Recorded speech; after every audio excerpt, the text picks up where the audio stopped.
Magandang umaga sa inyong lahat! It's me again, si Mima Alicia nyo. At nagbabalik ulit para sa ating panibagong video.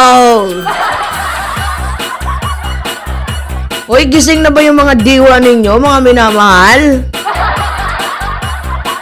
Sino yung mga gising na dyan?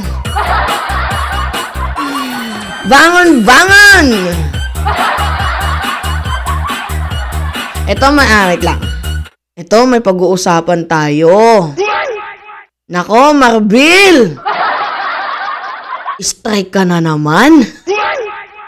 Ano ba siya?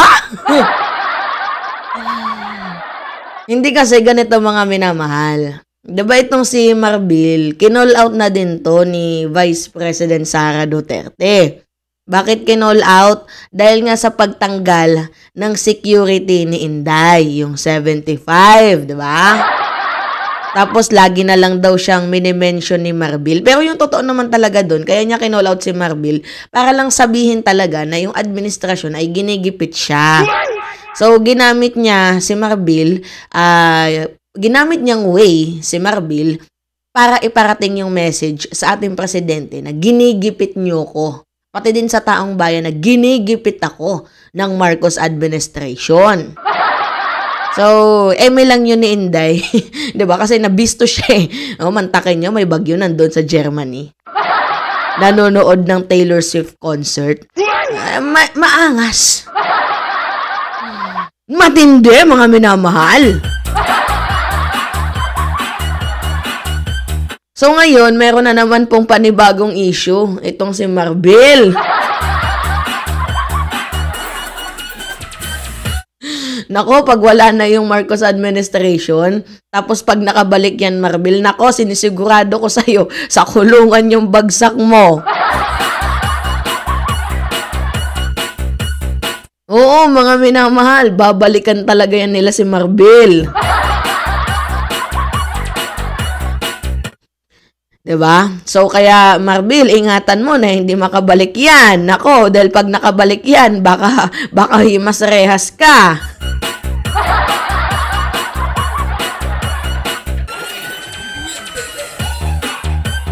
Yeah! Ito kasi mga minamahal, may ginawa na naman po itong si Marbil. Alam mo naman na favorite lalabs ni Sara Duterte yan si Kibuloy. Ba't mo naman tinira? Tarantado din tong si Marbil eh, no? Alam naman namin na talagang si Kibuloy ay wala sa ayos yan, tapos pinamuka mo pa. Malamang sa alamang mag-aalburuto na naman yan si Inday. So ngayon, ito yung yung balita, mga minamahal. Si Marbil mismo yung nagsabi na itong si Kibuloy ay walang galang. Kumbaga walang respeto ba sa batas. Sinabi yun ni Marbil. Nako, nagagalit na naman yung KOJC nito. Anong nagagalit mga minamahal? Nagmamaktol na naman. Tingnan nyo nga. Kaya nga mayroon silang pa 20 million eh. Tinapatan nila yung gobyerno eh. As if naman may maniniwala dyan. So 20 million daw po sa makakapagturo kung sino po yung mga taong nagbigay ng pabuya. Para nga po dito sa pagpapahuli kay Kibuloy. May mga kalungkutan sa pag-iisip yung mga yung miyembro ng KOJC. Parang parang kinulang sa utak kinulang sa gatas ng mga bata pa. 'Di ba? Tingnan niyo, magpapabuya sila 20 million para sa nakahuli daw dito, para daw po sa mga nagbigay ng pera para ipahuli itong si Kibuloy. Anak ng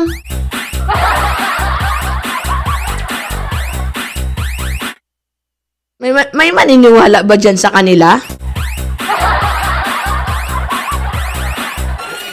Tarantado. Kasi ang ginawa daw ng gobyerno is shoot to kill dito kay Kibuloy. Shoot to kill daw, mga minamahal.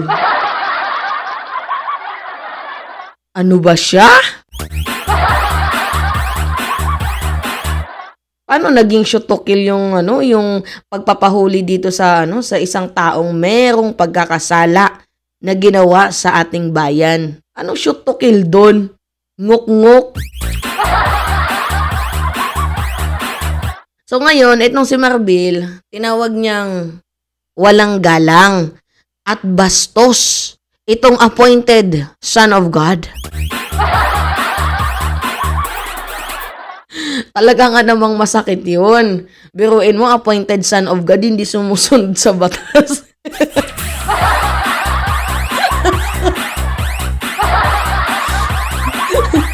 Ang inang yan, tingnan niyo, appointed son of God, bastos!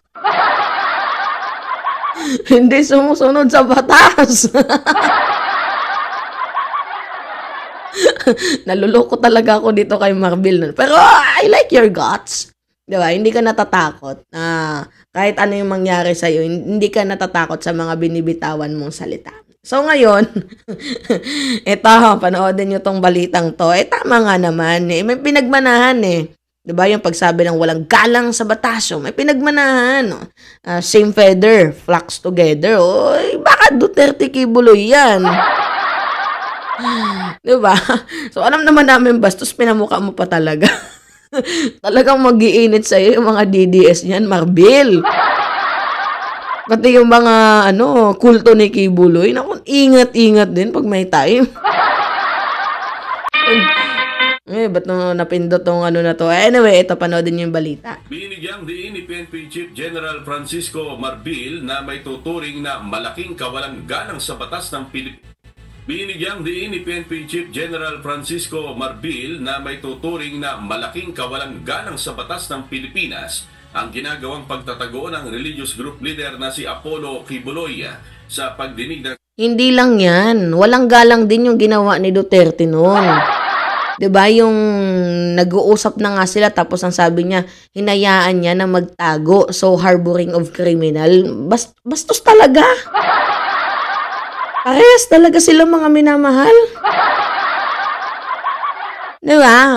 Continue. Senate Committee on Public Order and Dangerous Drugs kahapon, August 5, ukol sa umano'y excessive use of force sa pagsisilbi ng warrant of arrest laban kay Kibuloy noong June 10, sinabi ni General Marbil na isang malaking hamon para sa security forces ng bansa at integridad ng criminal judicial system ang hindi nito pagpapakita.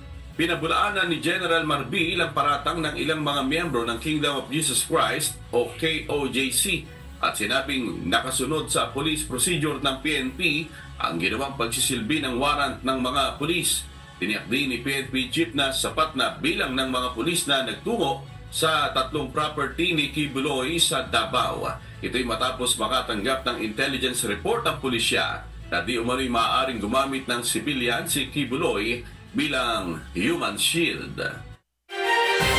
Mantakin nyo, kayo, ginawa kayong human shield. Hindi ko alam kung ba't hindi pa din nagigising sa katotohanan itong mga itong kulto ni Kibuloy. Especially yung KOJC. Alam nyo, nakakaawa mga minamahal. Mantakin nyo, lagi niya sinasabi, appointed son of God daw siya. Mayroon bang appointed son of God na pinapahamak niya yung kababayan niya? Yung appointed son of God, dapat siya yung tipo ng taong nagli-lead sa tama. Tama ba yung magtago ka sa batas? Ha? Kung si Hesukristo nga noon, 'di ba? Ipinako sa krus, tumakas ba siya? 'Di ba hindi? Tapos ikaw, Kibuloy, na isa ka lang namang katawang lupa na nag-aanyong demonyo. Diba? Tapos magtatago ka sa batas? Kakaloka. Kala ko ba appointed son of God ka? Diba? Self-proclaimed, nahawak mo yung universe. Kaya mong pindutin yung vibrator ng mundo. Diba mga minamahal? Tapos magtatago ka. Tapos ngayon na hinahanap ka, galit na galit ka.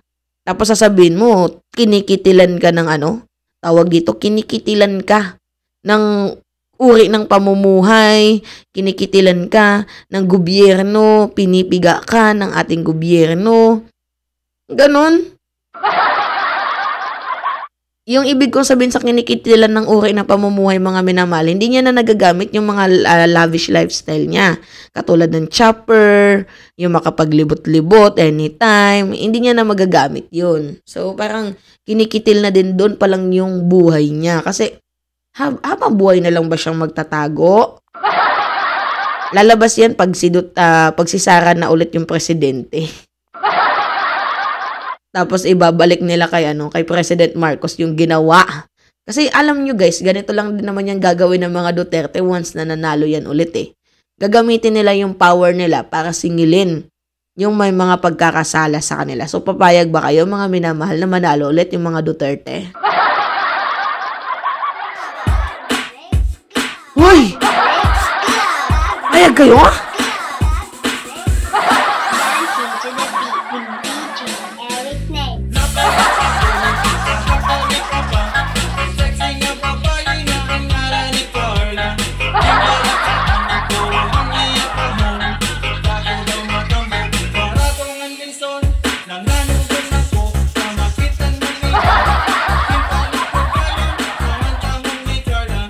Nakakapag-unat-unat pa lang si Mima. Yaan nyo na. Anyway, payag kayo nun na makabalik yung mga Duterte. Walang papayag nun. Kasi babalik ulit yung krimen sa bansang Pilipinas. Tapos ang gagawin lang nila is gumante sa mga may pagkakasala sa kanila. Nako, Marbel, ingat-ingat. Nako, loko-loko ka din kung minsan eh.